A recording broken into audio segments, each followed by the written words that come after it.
नमस्कार बच्चों, आप लोगों के लिए मेरे द्वारा संचालित नवबोध प्रकाशक द्वारा प्रकाशित लेखाशास्त्र अकाउंटेंसी क्लास 12 के स्टूडेंट्स के लिए बैक साइड के क्वेश्चंस, प्रैक्टिकल्स प्रॉब्लम, क्रियात्मक प्रश्नों के हल की सीरीज चल रही है। आज उसी क्रम में हम आज देख रहे हैं नया चैप्टर अध्याय 5 है साझेदारी का पुनर्गठन, जिसमें हम देखेंगे साझेदारों का अवकाश ग्रहण एवं मृत्यु, partners, retirement and death a partners. तो बच्चों, इसके अंतर्गत हम सभी न्यूमेरिकल्स प्रॉब्लम हैं हम देखेंगे, डिस्कस करेंगे।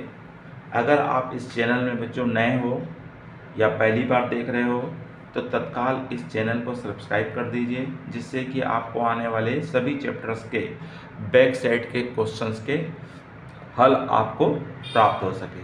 तो चलो बच्चों, देखते हैं हमको फर्स्ट क्रियात्मक प्रश्न, फर्स्ट क्वेश्चन क्या कह रहा है। यहाँ पे नए लाभ हानि अनुपात एवं प्राप्ति अनुपात की गणना हमें करनी है। तो बच्चों, देखते हैं कि इस चैप्टर्स में हमें किन किन बातों पे डिस्कस करना है। तो यहाँ पे सबसे पहले हमको कैलकुलेट करना है आपको लाभ हानि विभाजन अनुपात एवं प्राप्ति अनुपात। मतलब किसी पार्टनर के रिटायर होने के पश्चात बचे हुए शेष साझेदार अपना लाभ हानि किस प्रकार से डिस्ट्रीब्यूट करेंगे और उनको कितना कितना बेनिफिट्स मिलने वाला है प्रॉफिट में, ये कैलकुलेट किया जाएगा। इसके हम प्रैक्टिकल्स प्रॉब्लम देखेंगे। उसके बाद हमारा होगा गुडविल का अकाउंटिंग करेंगे, ख्याति का लेखांकन, ट्रीटमेंट ऑफ गुडविल। उसके पश्चात हमारे आएंगे क्वेश्चंस अवितरित लाभ एवं संचय एवं कोषों का विभाजन। जो अनडिस्ट्रीब्यूट प्रॉफिट है, रिजर्व है और फंड है, उनका ओल्ड और न्यू पार्टनर किस प्रकार से आपस में डिस्ट्रीब्यूट करेंगे। संपत्तियों एवं दायित्वों का पुनर्मूल्यांकन करना। जिस समय कोई साझेदार की डेथ हो जाती है या रिटायर्ड होता है तो उस टाइम पे हमको जो भी हमारे पास एसेट्स एंड लाइबिलिटीज है उनका आज के डेट पे वैल्यूएशन किया जाता है और उससे जो भी प्रॉफिट या लॉस होता है उसको पार्टनर आपस में बांटते हैं। और उसके पश्चात जो पार्टनर रिटायर्ड हो रहा है वो कितनी राशि और क्या क्या राशि लेके जाएगा, इसकी गणना करनी है। और उसके बाद हम कैपिटल एडजस्टमेंट देखते हैं, बचे पार्टनर अपनी कैपिटल को न्यू रेशो में सेट करते हैं। तो बच्चों, इन 6 पॉइंट से रिलेटेड आपको प्रैक्टिकल्स न्यूमेरिकल्स प्रॉब्लम बताए जाएंगे। अब हमारा स्टार्ट होता है पहला new profit and loss ratio and gaining ratio, नया लाभ हानि अनुपात एवं प्राप्ति अनुपात गणना करना। तो चलो बच्चों, देखते हैं हमारा न्यूमेरिकल 1 पहला क्या करता है। इसमें 2 ही सिस्टम होते हैं रेशो के। एक, किसी एक साझेदार के चले जाने के बाद जो बचा हुआ रेशो रहता है वो शेष पार्टनरों का रहता है। और दूसरा कंडीशंस होता है कि बचे साझेदार जो होते हैं वो जाने वाले साझेदार अवकाश प्राप्त साझेदार के हिस्से को एक निश्चित अनुपात में आपस में बांट देते हैं और उनका रेशो क्या हो जाता है, बढ़ जाता है। तो दोनों पॉइंट से रिलेटेड हम यहाँ पे न्यूमेरिकल्स प्रॉब्लम देखेंगे। चलो पहला क्वेश्चन देखते हैं क्या कह रहा है आपको। तो पहला हमारा क्रियात्मक प्रश्न कह रहा है, प्रैक्टिकल्स प्रॉब्लम कर रहा है कि ABC एक फर्म में क्रमशः 4:3:2 के रेशो में पार्टनर है। ए को एक फर्म से रिटायर्ड होता है तथा बी और सी साझेदार के रूप में अपना परस्पर अनुपात अपरिवर्तित रखते हैं और फर्म को जारी रखते हैं। इनका कहना है कि जो पुराना रेशो था उसी रेशो में हम अपना डिस्ट्रीब्यूट करेंगे और इस तरह से बी और सी का आपको क्या निकालना है, न्यू रेशो निकालना है। तो सबसे पहले तो आप यहाँ लिख दीजिए, आपको न्यू रेशो का वैल्यूएशन करेंगे, वैल्यूएशन ऑफ न्यू रेशो। तो सबसे पहले आप ओल्ड रेशो क्या दिया है, ओल्ड रेशो पुराना अनुपात दिया है ABC का 4:3:2, मतलब 4/, टोटल कर दीजिए। तो 4/, क्या आएगा 9, 3/9 और 2/9 इनका रेशो दिया हुआ है। अब ऐसी कंडीशंस होती है यहाँ पे A, B और C हमारे पार्टनर हैं जिनका रेशो क्या था, 4:3:2 था। अब इसमें से रिटायर्ड कौन हुआ है, तो यहाँ पे रिटायर्ड किसको किया गया, ए को।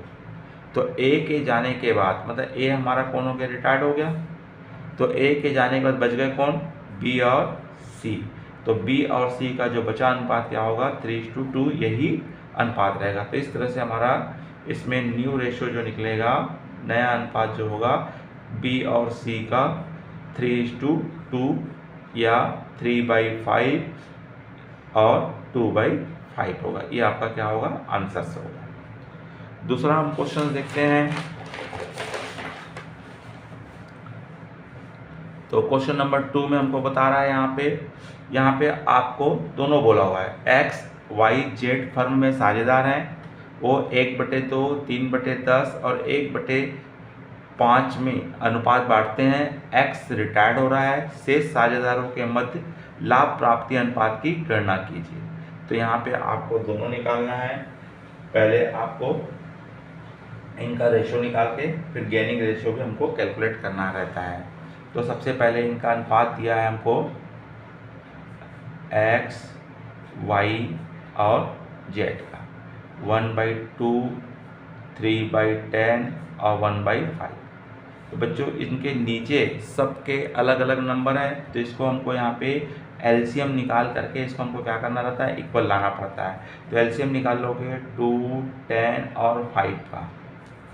तो आपको 2 से पहले करा 2 1 जा 5 जा रहा है, 5 जा रहा है और 5 1 आ जा रहा है, मतलब 5 10। तो इसका एलसीएम कितना आ रहा है, 10 आ रहा है। 10 को 2 से डिवाइड कीजिए, कितने बार गया, 5 गया। 5 को 1 से मल्टीप्लाई कीजिए। 10 को 10 से डिवाइड कीजिए तो कितने बार गया, 1 बार गया। 3 से मल्टीप्लाई करेंगे तो 1 बार आएगा। 5 से 10 को दीजिए, 2 बार गया। 2 से 1 करोगे तो ये आ गया। तो इस तरह से एक्चुअल में हमारा ओड रेशो इनका जो था वो क्या था, 5:3:2 था। अब इनमें से रिटायर्ड कौन हो रहा है, एक्स रिटायर हो रहा है। तो एक्स के जाने के बाद कौन बच गए हैं, वाई और जेड। तो वाई और जेड का क्या रेशो रहेगा, 3:2 रहेगा। अब इसमें आपको गेनिंग रेशो भी बोल दिया है, तो गेनिंग रेशो भी इतना ही आएगा क्योंकि कोई कंडीशंस नहीं होने के कारण। चलिए तो गेनिंग रेशो भी हम निकाल लेते हैं। तो गेनिंग रेशो का हमारा प्रॉब्लम होता है, रेशो होता है गेनिंग रेशो बराबर होता है new ratio minus old ratio, new ratio minus old ratio. तो अब यहाँ पे न्यू रेशो क्या है आपका, किसका किसका निकालना आपने को, वाई और जेड का। तो वाई का न्यू रेशो कितना है, 3/5 है, 3/5 और इसका आ रहा है 2/5। और ओल्ड रेशो इनका कितना है, यहाँ पे ओल्ड रेशो था हमारा वाई का 3/10 और जेड का था 2/10। अब इसको आपको एलसीएम निकाल करके या प्रोडक्ट मेथड से आप इसका सॉल्व कर सकते हैं। तो इन दोनों का मल्टीप्लाई कर दीजिए, 10 पंचे कितना हो गया 50, क्रॉस मल्टीप्लाई कर दीजिए तो कितना आया 30 और 5 दिया 15। तो 15/50 और इसका भी हमारा कितना आएगा, 50 आएगा। और इसका भी आपको क्रॉस मल्टीप्लाई कर दीजिए तो इसका भी आपको क्या मिल रहा है, 10/50। तो इस तरह ऊपर ऊपर को उतारेंगे तो आपको क्या मिल रहा है, 15:10। और इसको छोटा करोगे तो 5 दूनी और 5 तिया, मतलब 3:5। तो यहाँ गेनिंग रेशो भी कितना आएगा, 3:2 आएगा। तो इसका रूल ये है कि अगर हमको किसी विशेष रेशो में बांटने के लिए नहीं कहा है तो उस कंडीशन में हमारा गेनिंग रेशो ही, जो ओल्ड हमारा जो न्यू रेशो निकलेगा वही रेशो क्या आता है, गेनिंग रेशो भी निकल के आता है। तो बच्चों इस प्रकार से इस क्वेश्चन में आपको 2 चीज़ कैलकुलेट करने कहा था, एक आपको न्यू रेशो भी निकालने बोला और साथ में आपको गेनिंग रेशो कैलकुलेट करने बोला है। चलिए क्वेश्चन नंबर 3 देख लीजिए। तो क्वेश्चन नंबर 3 में आपको बोला हुआ है यहाँ भी एक्स वाई जेड 3 पार्टनर हैं और इनका भी रेशो 1/2, 2/5, 1/10 दिया है। यदि जेड रिटायर हो जाता है तो शेष अनुपात क्या होगा, तो यहाँ केवल न्यू रेशो बोला है। तो यहाँ पे केवल आपको गेनिंग रेशो नहीं निकालना है, केवल न्यू रेशो निकालना है। तो आप यहाँ पे इनका रेशो लिख लीजिए। ओल्ड रेशो क्या है पहले,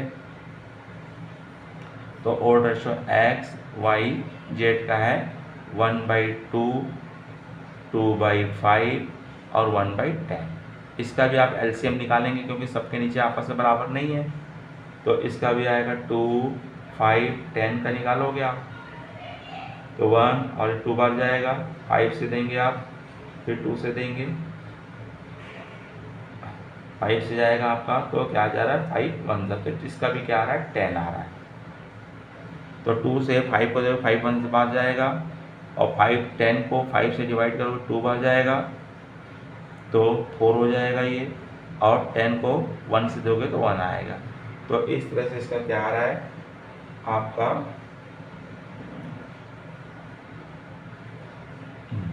तो इसका आपका क्या क्या था, पहले 1/2, 2/5 और 1/10 था। तो इनका आपने एलसीएम निकाले तो एलसीएम कितना आया 10 आया। तो 10 आया तो 2 से 10 को डिवाइड करोगे तो कितने बार 5 टाइम्स किया है, तो 5 टाइम्स से 1 को मल्टीप्लाई किए तो कितना आ गया 5 आया। 5 को 10 से डिवाइड किए हो तो कितने बार गया आपका 2 बार गया, 2 से 2 को मल्टीप्लाई किया तो कितना आया 4 आया, और उसके बाद 10 से करोगे तो कितना आएगा 1 आएगा। तो इस तरह से आपको जो न्यू रेशियो मिलेगा 5:4:1। अब इसमें से यहाँ पे किसको रिटायर किया है, एक्स वाई जेड था, आपने इसको जेड को रिटायर कर दियो, तो बचे कौन है एक्स और वाई बचे हैं, तो एक्स और वाई का रेशियो क्या है 5:4। तो इस तरह से हमारा न्यू रेशियो जो आएगा आपका क्या आ जाएगा 5:4। तो ये क्या होगा आपका आंसर होगा। तो बच्चों अगर आपको समझ में आया होगा तो लाइक कीजिए, अधिक से अधिक अपने मित्र साथियों को शेयर कीजिए, और कमेंट्स बॉक्स में आप अपनी राय अवश्य दीजिए। नमस्कार, जय हिंद, जय भारत।